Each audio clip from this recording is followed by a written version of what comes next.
Alright, so let's immediately get started with the model series. Yeah, there is a million reasons why I chose this as my favorite one. So the episode starts off as normal, all the engines are at Nefford Station, and oh my god, Edward, what happened to your eyebrows? It receded farther than the...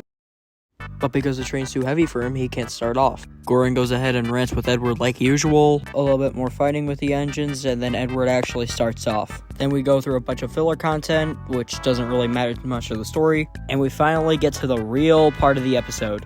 As Edward goes down the line, the weather gets progressively worse. So much to the point where he has to take off his side rod because the rails are so bad. They suggest maybe calling a bus or something to go ahead and pull the rest of the train for Edward. But aside all odds, he still wanted to keep going. And this really touches a lot on Edward's character, on how he never wants to give up. He always wants to make sure that he's actually use of something. The passengers are getting anxious and the workers are using every technique in their power to make sure that he's able to run. And after so many techniques, he's finally able to pull the train. And even with all these techniques, an engine like him wouldn't be able to pull such a heavy train like this. So he is probably using every single molecule of energy in his body right now to make that train move. And finally, he's able to make it to his destination. And somehow,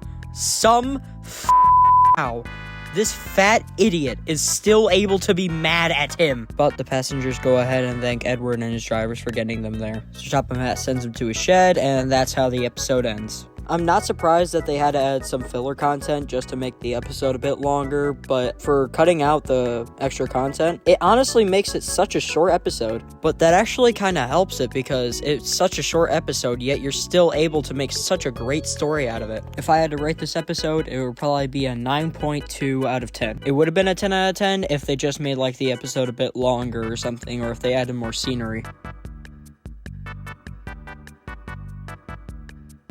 Now let's get started with the Hit Era. And ha! I tricked you. I don't have a favorite Hit Era episode. Yeah, the Hit Era honestly sucks, so I'm not gonna make anything out of it. I've loved fish and chips since I was a kid. And now it's time for part 3, the CGI Era. Okay. The episode starts off with a big storm. School of Duck. Don't you interrupt me, Thomas. There's a big storm going through Sodor, and Thomas needs to go ahead and find shelter, so he goes to Tim's sheds. Starts flying everywhere, the school gets taken down, blah blah blah. Daisy starts complaining about how she has to take the children to the school every morning, which is kind of a weird alternative, but okay. Huck is nice enough to go ahead and volunteer to take the kids to school every day, so he needs to go find a coach. And by the way, yes, I know this is a Bwubba episode, don't yell at me. And would you believe it or not, a side character is needed to make this story relevant. I don't really know his name, so I'm just gonna call him Reggie. Yeah, let's call him Reggie. I think that might be his name. Reggie goes ahead and talks about recycling or something. I don't know. And that's gonna go ahead and pick up on the episode later on. And for some reason, this scene actually kind of made me laugh a little. Bye then. Oh dear. But it could be recycled as a lovely flower pot. No, I literally kid you not. This is my favorite scene in the entire CGI series. In this episode, Duck literally commits Grand Coach Auto.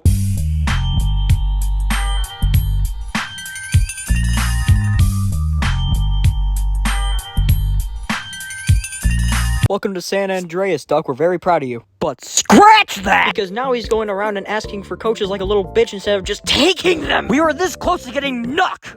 Anyways, the rest of the plot is pretty straightforward. Duck goes ahead and finds this random coach that is broken down. I have no idea what his name is either. Stanley 2. We'll just call him that. They try and pull Stanley 2 out so they can use him for the morning children, but, he's way too raggedy and old, so they can't pull him out. That's what she said. So they actually just give him up and leave him there. They say their salutations and then they leave him behind, and then the episode ends.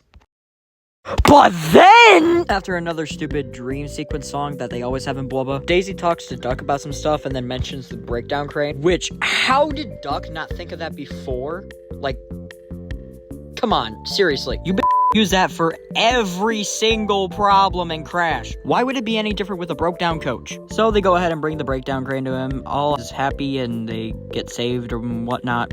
Blah, blah, blah. And instead of fixing him into an actual coach because, like, he was beyond repair, they instead turned him into an actual schoolhouse. Like, that is genius. This whole thing is the reason why this is my favorite episode, because it actually is so wholesome. It isn't always teaching, like, baby lessons like every single other Blubba episode. It's just very charming. Overall, I really like the story and the plot to set up for it. There was a few things that could be worked on, but it's not too much nitpicking at all. 7.5 out of 10. And the moment you've been waiting for, it's my favorite Thomas the Tank Engine movie. Since we are probably going to run out of time on this video, I'm just going to go ahead and say it and then explain why it's the best one. So, drum roll, please. Oh, wait, shit, there's no drum roll sound effect on CapCut. So, me and Yoshisaur will do a drum roll sound anyways. It's Thomas and the Magic Railroad. Yup.